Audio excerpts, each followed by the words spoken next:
Upstairs at Froelich, show 308, reel 1. This town needs an enema.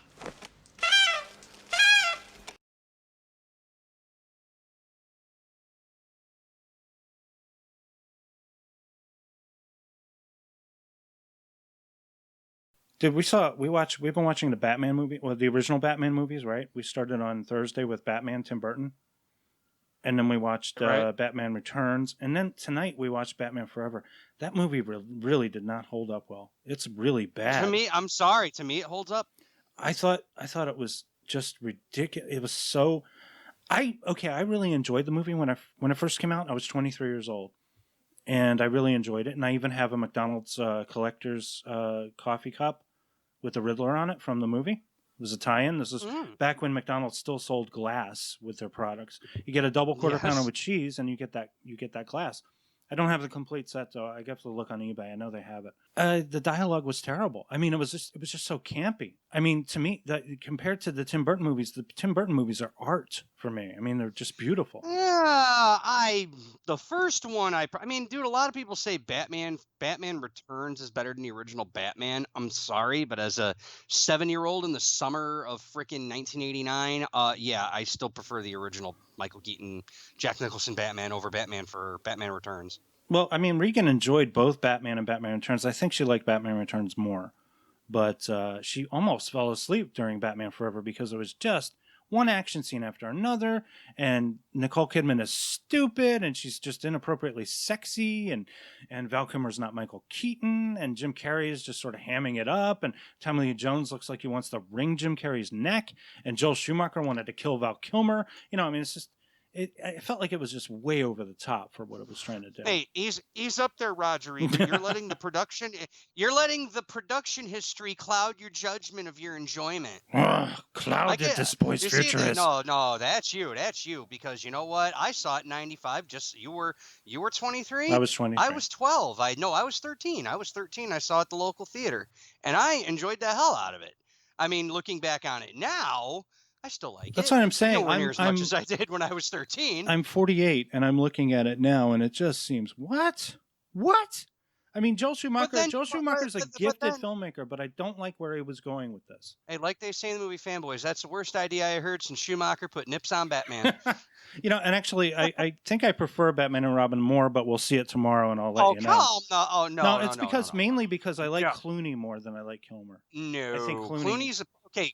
Again, you're letting that personal judgment. Clooney, while he is a wonderful human being, I'm sorry, he was terrible as Batman and Bruce Wayne. Val Kilmer, at least he played a good Bruce Wayne. I loved his Bruce Wayne. I hated his Batman. I could not stand his Batman. Well, you're wrong. His Batman. And we're not talking about Batman tonight anyway. We're talking about the lovely, the beautiful Sharon Tate. Why the hell did I start with Batman? Oh, I just had to get it off my chest. I'm sorry. I just needed to get it off my chest, okay? It's been a while because we had Christmas and it's been nonsense and it's been insane. But tonight we're talking in honor of Sharon Tate's birthday, which this episode should be released on January 24th. We're going to talk about her first movie and her final movie, Eye of the Devil from 1967. 66? Well, it was released in Milan in November of 1966, but nobody gives a crap about Milan. But they say it was made in, 1966. Okay, fine, whatever. And then her final movie, The 13 Chairs, which was released in first it was released in October of 1969 to capitalize on Sharon Tate's death, and then re-released in 1970. Because that was probably supposed to be released a lot later because, watching that movie, I know we're going to talk about Eye of the Devil first, but the editing on The 13 Chairs is very jarring in places, and you can tell that once the producers found out she died, what would have been maybe a 6 to 8 month editing process was probably rushed in a matter of weeks just so they could get something out there to capitalize on her death. Right, I suppose, but they shot it, and so we'll get to it when we get to it. But this is Eye of the Devil, which the original title of this movie was supposed to have been 13. Isn't that interesting? They decided not to change it. They decided to change it because they thought it'd be bad luck to name a film 13. And yet there is a movie named 13, and it has nothing actually to called do with 13. yeah. Yeah, nothing to do with it, and it's a good movie though. Isn't that a movie about a girl who is troubled? About two girls, yeah, troubled youth, whatever. It's one of them girls in trouble teenager movies from the 2000s, which there were rampant many of them. Yeah, like White Oleander and stuff like that. Yeah, but that 13 was a little above average. I mean, it wasn't like, oh my God, it's a fucking masterpiece, but it was a good movie. I liked it. Not in my collection. Only one movie I needed to watch once. But anyway, back to Sharon Tate. Yeah, this movie, it felt like a Hammer movie, did it not? It had, I found it really refreshing to watch. The editing and the photography of it reminded me of, the castle setting, obviously, the interior, all those pretty people and everything, right? That's the Hammer part. But the way it was put together kind of reminds me of European cinema. It seemed inspired by the French New Wave. You see all those close-ups of arrows and heads and all that stuff that you see at the beginning of the movie, and then you see it at the end of the movie. It's very Godard. It has this kind of French thing going on. Who's that guy who did? Who's that guy who did Breathless, the original? And Jules and Jim, Truffaut, Jean Renoir. It was obviously, and it was kind of. J. Lee Thompson he wasn't like a young man even then, and he directed. Yeah. And he sort of took over for other people because other people were supposed to be directing this movie. I forget where where it says. Oh yeah, the original director was supposed to be Sidney J. Furie, who did the Superman 4. Remember? Yeah, but he did Iron Eagle, so he gets a pass. He did Iron Eagle. He gets a pass. And then Fury left, and he was replaced by a director named Michael Anderson.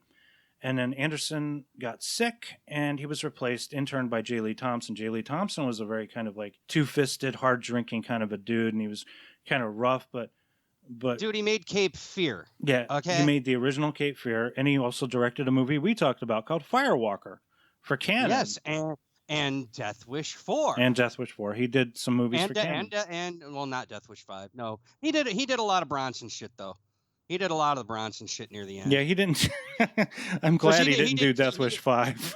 Yeah, he did I know he did Kinjite. I remember that one. He did Kinjite, Assassination, fucking Murphy's Law. Yeah. And then, he did like all those wacky ass Bronsons. I think he also did The Evil That Men Do. Again, that was one of the great things Cannon did. They took all these great directors who had fallen by the wayside, were forgotten about, gave them jobs, paid them, treated them with respect. And they made movies. Well, but in Bronson's case, because Bronson liked the guy and actually had a pre-existing relationship with him. Well, yeah, they were buddies. Yeah, and then he's just like, hey, instead of working, Michael Winter's kind of a cocksmoke, let's bring in my buddy Jay Lee for the next Death Wish movie. He could do it just as good. Yeah. So he goes and directs this British horror film. Well, Jay Lee's he's a Brit, and this has such a cast in it. It's amazing. First, you have a reunion of Casino Royale because you've got Deborah Kerr and David Niven.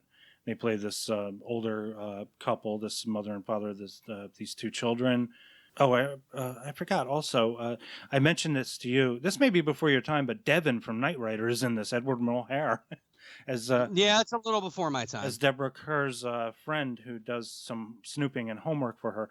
They go to this estate, which is in a vineyard. You said you were a little confused about the end. Maybe I can help out a little bit. Well, I pretty much got like the gist of it. Okay, it's got like this Wicker Man vibe to it. Like this movie has a straight Wicker Man vibe. I was also going to say The Lottery, the Shirley Jackson story, The Lottery. It predates a lot of stuff. I guess what I'm saying is, okay, so I got the point of why David Niven needed to go out there and basically die because it was to help his crop. I understand that it was to help his vineyard because his grapes were all shitty and he needed to sacrifice himself to God. Apparently. What I just don't understand is why Junior comes running upstairs grabbing the watch from Donald Pleasence. Like, I didn't get it. Oh, he's going to be next in line to die for the family. That's what I think. Oh, so okay, I got it. So he's going to be the new patriarch. It is sort of a Wicker Man because it is about sacrificing men. Okay, but it doesn't have Nicolas Cage in a bear suit this time.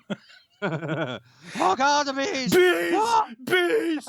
Wrong Wicker Man, not that one. No, the original Wicker Man. And the movie was produced by John Calley and Martin Ranshoff. Martin Ranshoff discovered Sharon Tate. I don't know how. Sharon Tate came to Hollywood to become a movie star. She was like a beauty queen winner, and Martin Ranshoff discovered her. Probably wanted to nail her too. He puts her in the first thing that he produced, which was the Beverly Hillbillies, the TV show, and she played Miss Hathaway's secretary. secretary for a couple of years. And then she also appeared in an episode of Man from U.N.C.L.E. and some other things. And then she was put in this movie. And then after that, she really didn't go anywhere, basically, until she appeared in, and wasn't even the Polanski movie, The Fearless Vampire Killers, because everyone always had the same thing to say about her. They said that she was really gorgeous, but she wasn't very talented. And then she appeared in Valley of the Dolls, got a Golden Globe nomination, and that was probably her biggest breakthrough was in that movie.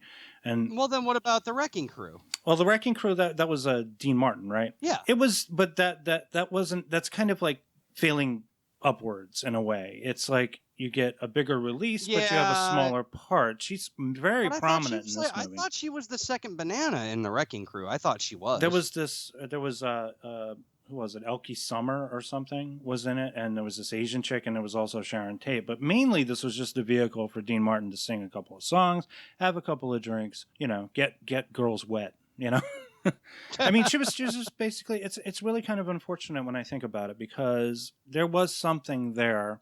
The camera loved her, but she could never make that transition, even though she was heralded by her press and her publicity.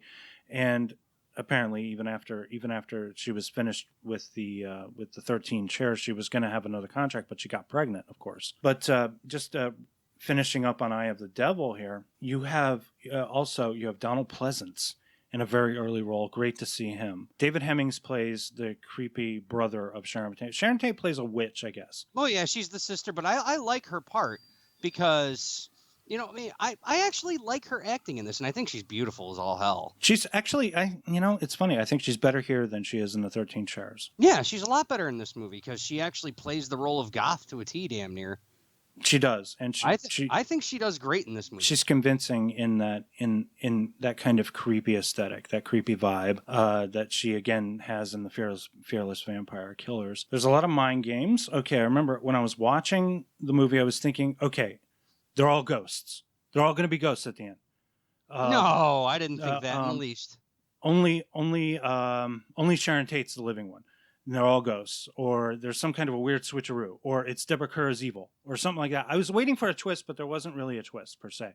It was basically Deborah Kerr doing all this.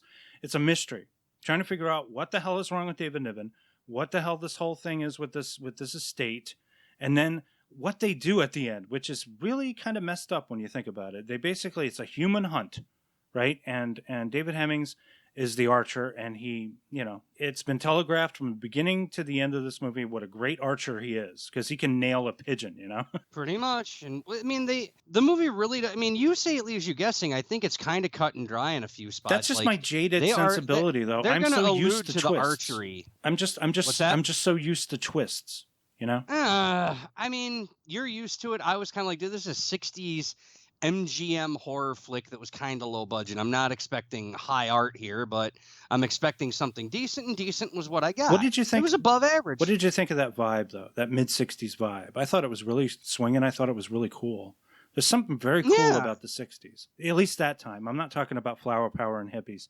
I'm talking about when you got dressed up in a suit and tie just to go out and have cocktails with somebody, and the women were all dressed like women. And it was very classy. And you're hearing that groovy stuff. Yeah, I miss the good old days sometimes. It's like we've come away from that, for better or for worse. But we've taken a lot of the style out of our lives.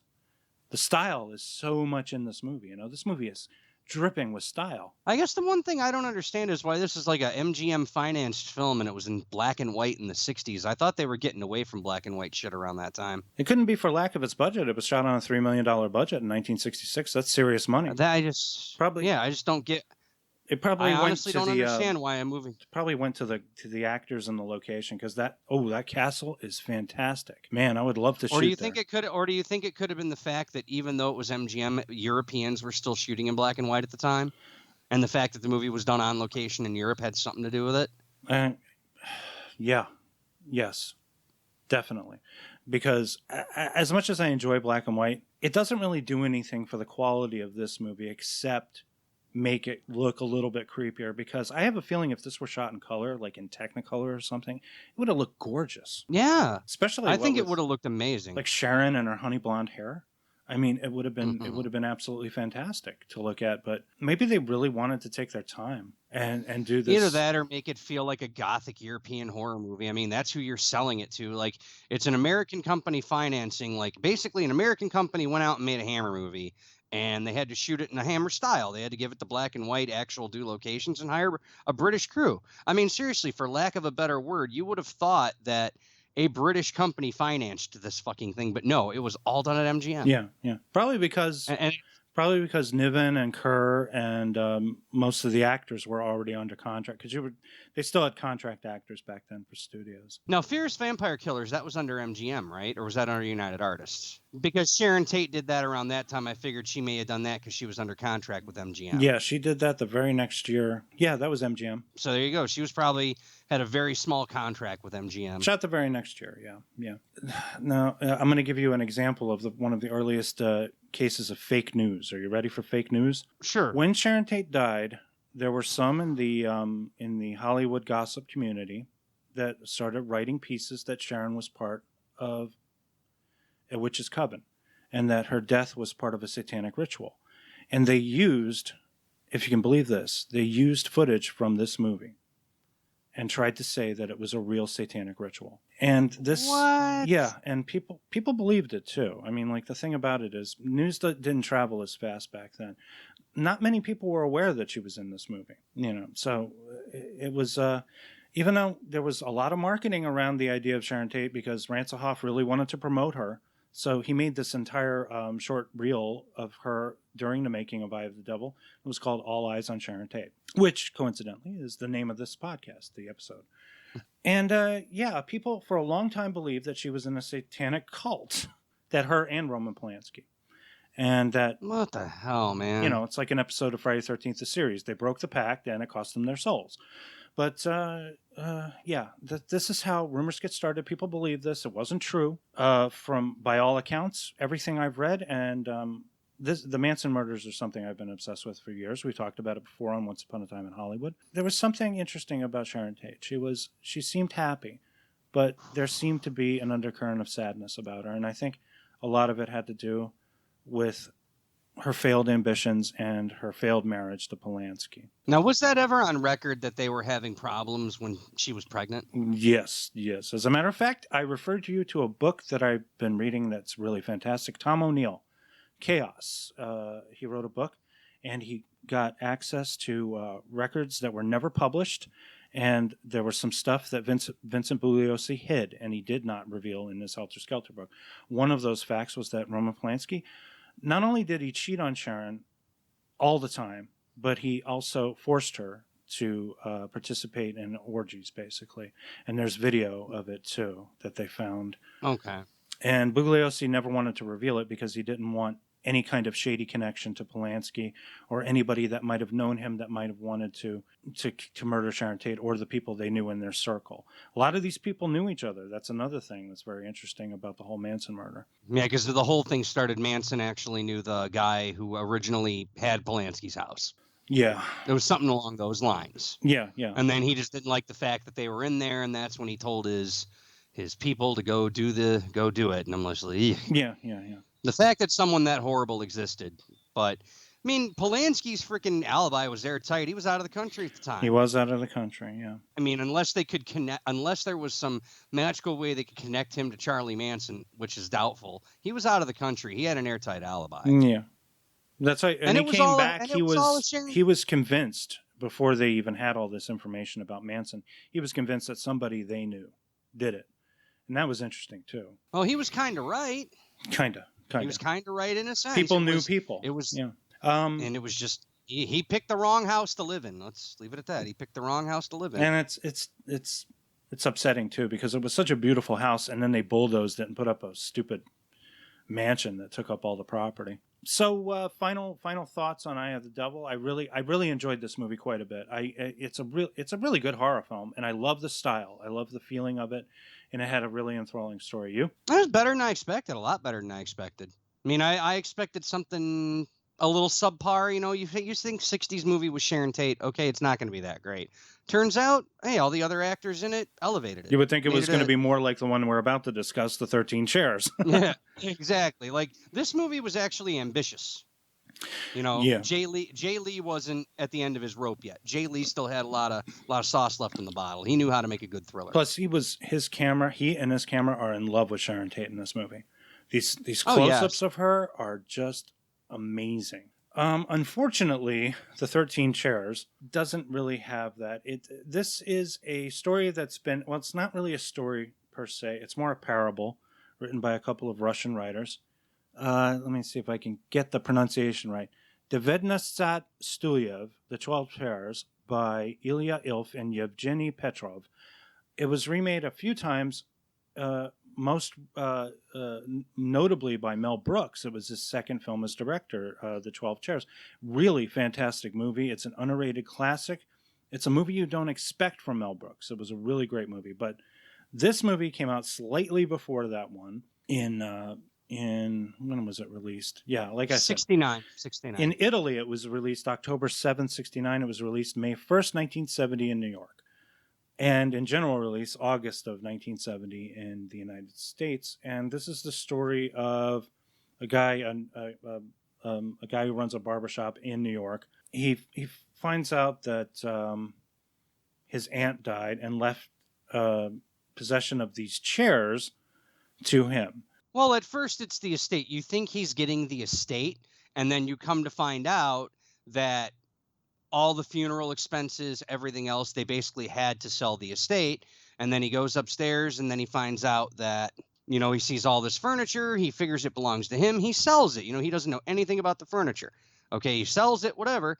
And then he's going to sleep up there one night, and he sees the letter. He sees a letter tucked behind a picture, and it explains that there is $100,000 hidden in one of the 13 chairs. Or jewels. Oh, $100,000 worth of jewels. Now, I have a question for you. Inside one of the 13 chairs. I have a question for you. Wouldn't all you have to do is sit down and find the most uncomfortable chair? Because I have a feeling jewels... You would, yeah. Again, that jewels are not very comfortable. What I want to know... Okay, here's another thing I want to know. Okay, but then again, the chairs could have been reupholstered at some point in time.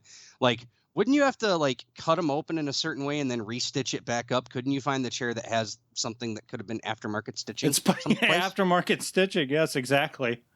It's basically a 68 Mustang with new hooker headers and thrush pipes on it. So he goes to England because they're shipped abroad, the chairs. But first, he doesn't realize that he has created some kind of a formula that makes hair grow back. And he doesn't realize this until he gets back, but that's the joke of the movie, I think. Yeah, that's the big payoff joke at the end, which I kind of liked. I'll say that was the saving grace. The end gave me a chuckle. So, he goes to England. He hooks up with Sharon Tate, who is an American selling antiques. She knows about this whole hidden treasure inside the chair. So at first they start working against each other to try and get the chairs themselves. The whole thing, it's a parable of greed. It's basically what it's about. And then that very same day they jump into bed together. Yeah, there's a very carefree, free love, sex vibe to this whole movie. And there's a lot of like nudity. I mean, like, it's interesting too. I wonder if it even had an R rating. Or if it would have had an R rating. The R rating had just been introduced, hadn't it? In 1970, at least, I think, right? Yeah. I mean, I wonder if it's one of the movies that predates the rating system. You can't help but wonder that if it semi-predates the rating system. But then again, we've only ever had 2 VHS releases of it over here ever. It's so strange. I mean, the movie got a big release because of Sharon Tate's death. She basically, and it was profitable, right? Only got a VHS release in 1986, I think, and then after it got two. I think it got two. It got one from this unknown label that finding that tape's hard, and I think it got a possible Vestron in like 86, 87 under the Lightning label. Oh wow! But that's hearsay. I tried finding like when we first started doing podcasts, you asked me to look up pictures of the Wiz on VHS. I was trying to find pictures of the 13 Chairs Vestron. I could never find the fucking thing. It's nowhere to be found. This is one of the hardest movies you can, and inexplicably not on Blu-ray. It should be on Blu-ray because I have a feeling this thing would probably look gorgeous with a cleanup because it's a really kind of a murky VHS, but it's a very colorful looking movie to me, or at least seeming to look colorful, right? And it has. What I do know, it's on It's on DVD in Italy, but it's only in Italian. You can't. There's no English track whatsoever. So weird. It's like almost trying to just kind of keep this movie from the public. And I think Claude Giroux still owns the rights to it. He produced the movie, he co-produced it, and it was released by Avco Embassy in the United States. But again, you can't find it. You just can't find it. It's really hard to find. Even a documentary I was looking at a while back, I think it was like the last days of Sharon Tate or something like that. They had footage of the movie, but it was only on a TV screen. So they couldn't really, they couldn't give you like a DVD quality or an HD quality version of it. There are negatives. There have to be. They didn't burn down, I don't think. Somebody has them someplace. Like, I think the funny thing, we were at my buddy's house the other night, and we were going on one of the streaming channels. Remember the old horror movie Necropolis? Yeah. What made me giggle, like, we figured, oh, hell yeah, we're going to watch Necropolis. It's all cleaned up. It was a fucking VHS print. It was, like, literally a VHS master. I was dying. I'm like, oh, I don't want to watch this garbage. But, I mean, what I'm wondering is, same with Necropolis, have the elements been lost? I find it hard to believe. I think that Claude Giroux has it, and it's under his bed right now, or his descendants, or whoever, because they own the rights. And what's more, they won't even let you show it. I tried to send you a copy of it through YouTube. It got shut down in 2 seconds. So we had to find another way. We engaged in illegal activities to make sure you saw this film. Orson Welles is in this movie, for fuck's sake. Yeah, and I read up on that. They got it. They got a lucky break to get him. He was on a minor break. I think they had him for a day, if not 2 days at most, and they utilized him in every way they could. But that's all part of the story too, because even in the original story of the 12 Chairs, and in the Mel Brooks movie, there is a theater company that gets possession of 2 chairs, and then they have to kind of sneak their way onto the stage and sort of pretend to be actors in a film to try and get these chairs. So it's basically this guy, Vittorio Gassman, and Sharon Tate trying to get, and also this other guy played by Terry Thomas, which is why I said this movie should be called Old British Comedians Never Shut the Hell Up. He also knows about the jewels in the chair, and he's been like shadowing them, trying to find what chairs they find, look through them. Then they wind up, and I mean, they go through the theater company. They deal with Orson Welles doing his terrible version of Jekyll and Hyde, and then they wind up in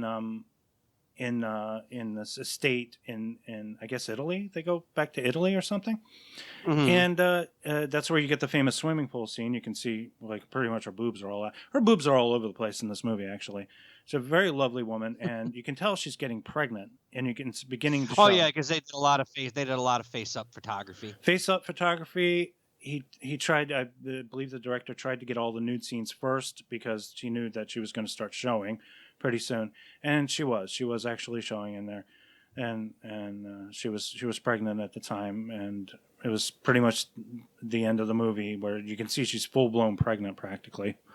And the movie like 10 minutes before it ends, we get the beginning of a 3-way orgy, for crying out loud. I mean, like, he's in bed with 2 women and they're both naked. This is something you don't see in movies. Have you noticed this now? Have you noticed this? I was asking my wife about this. Does it seem like sex is disappearing from films? I mean, violence and strong language are all over the place, but sex and nudity seem to be disappearing. The more you think about it, I do kind of have to agree with you. I'm not seeing much sex or nudity in movies anymore. You're certainly not seeing this carefree thing that we're seeing in this movie. This is like very European, this whole thing, Oh, dude, it's heavily European based. It's like, this is like a Eurotrash movie, This is straight British 60s go-go dancing, peace, love, dope type movie, It's so disjointed. Also, lots of homosexual humor, too. Yeah.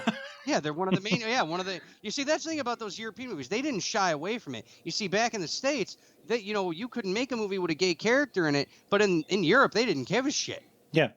Like they fully embraced the gay character in this movie, and he was actually a pretty good character. And I can't say I dislike this movie. I kind of, there was something fun and stupid about it. It was just kind of fun and stupid. It held my attention. It also seemed that like most of it was dubbed because maybe they were dealing with noisy cameras, but it seemed like all the dialogue was just dubbed over ADR. You also have to remember the way they shoot in Italy sometimes, like how Leone shot, remember? Because you're dealing with a cast that's international. A lot of them don't speak English. When you have an international cast, you got to dub and post. Yeah.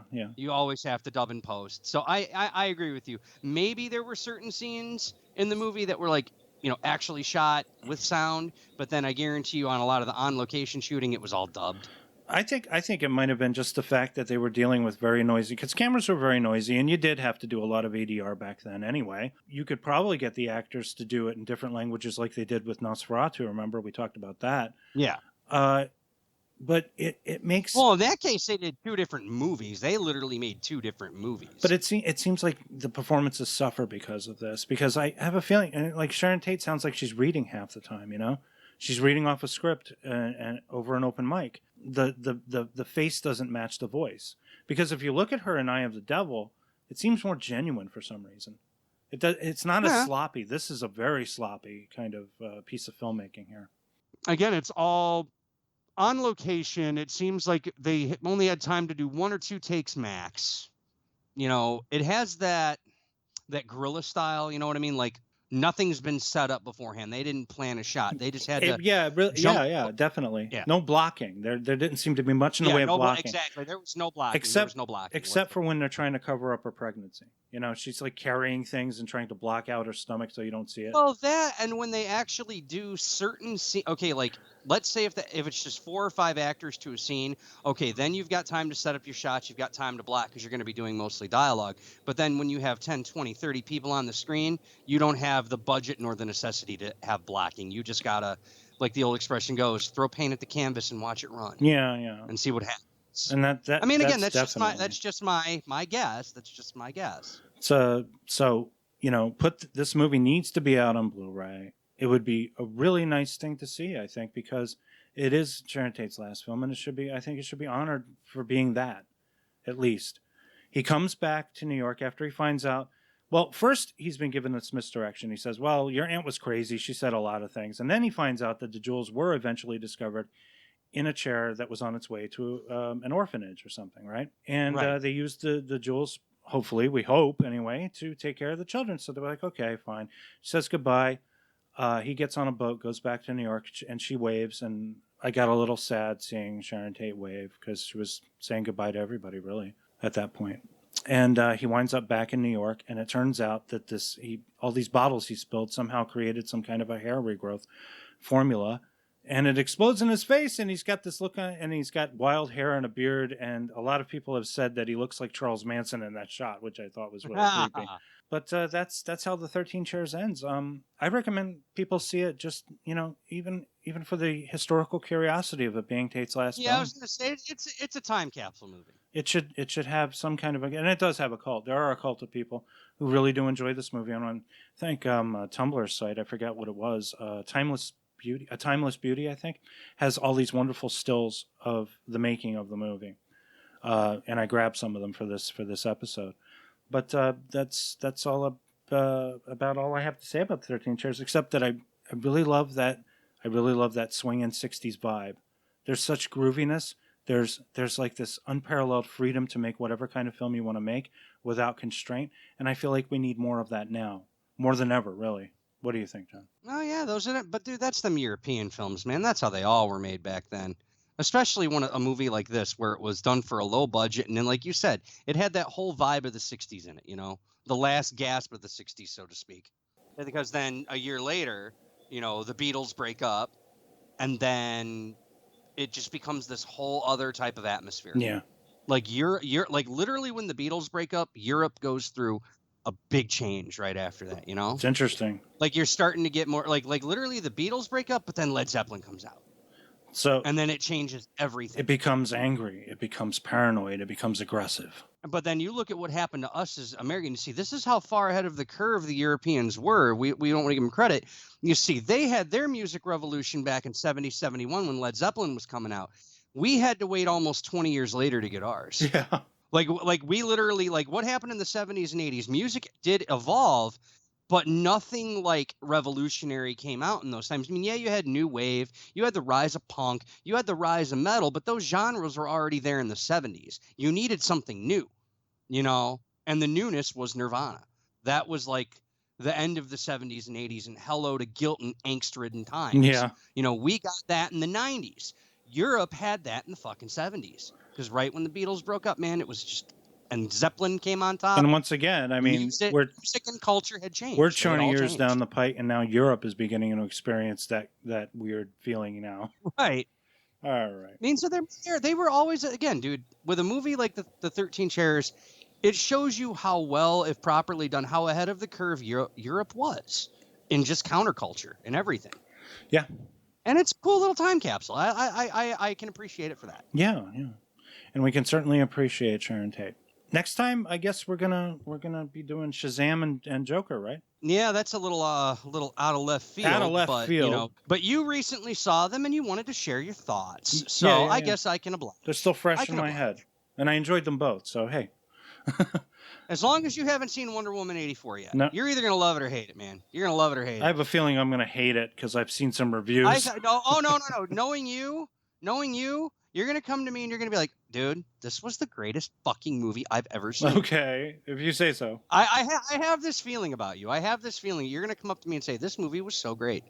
I really didn't think the first Wonder Woman was all that great. I had to see that in the movie theater, but you know. Okay, then I think you're really gonna like this one, man. As long as there were no slow motion lesbian roundhouse kicks where we're looking at her crotch every 5 seconds. No, nothing that bad. Nothing that bad. Dude, the movie feels like it belongs in the 80s. I'm gonna leave it at that. All right. Well, on that note, it's good night and have a pleasant tomorrow. And don't forget to like, share, and subscribe. Good night. Good night.